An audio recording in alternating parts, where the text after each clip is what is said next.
My name is Trâm Nguyễn. I came to the United States at 5 years old with my family as political refugees from the hostile Vietnamese communist regime. My father served in the South Vietnamese military alongside American soldiers fighting for democracy and freedom. After the war, he was forced into the re-education camp for over 8 years. In 1992, my family came to the U.S. with $100 to our name. We settled in the Merrimack Valley and we've been here ever since.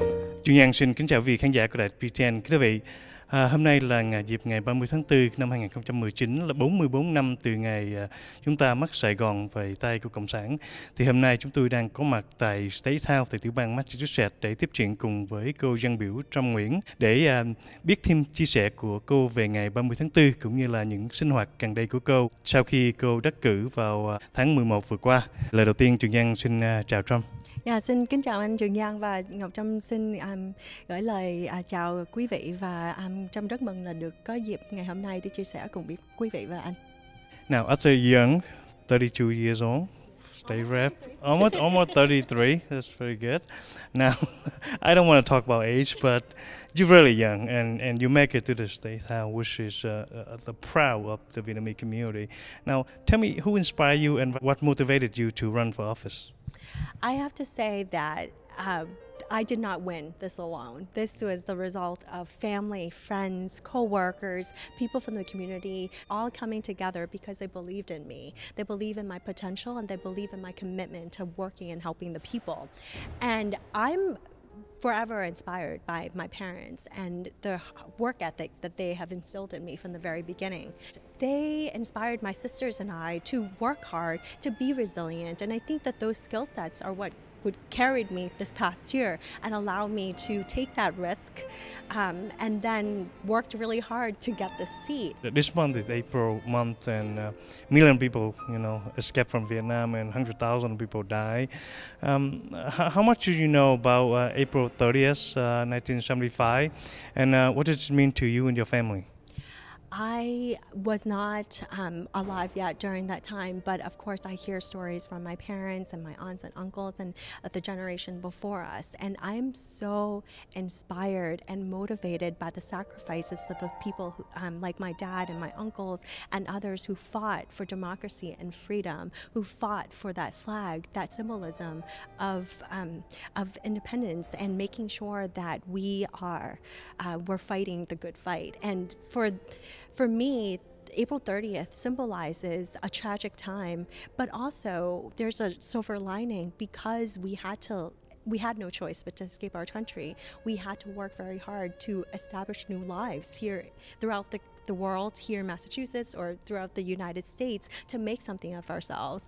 And because of that tragic situation, we're now here in this country where we have opportunities. And I'm so glad that I'm able to do that and that I'm able to sit here with you as an elected official to represent the voice of our people and to make sure that people remember that history. What have you done to support the Vietnamese community since you got elected? One of the things that keeps coming up every time I speak to people are they are concerned about the flag and getting the recognition of the yellow flag with the 3 red stripes as the symbol of the Vietnamese American community here in Massachusetts.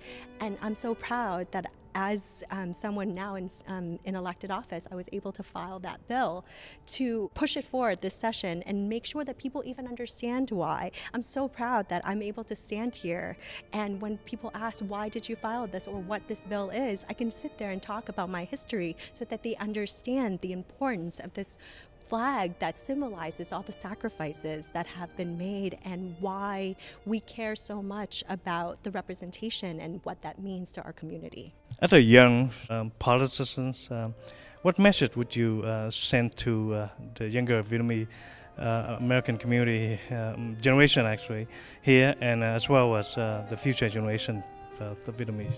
Well, I'd like to tell people that though I'm very proud that I'm the very first Vietnamese American woman to ever get elected in the State House and the very first Vietnamese American period to be in the House of Representatives, I don't want to be the only one.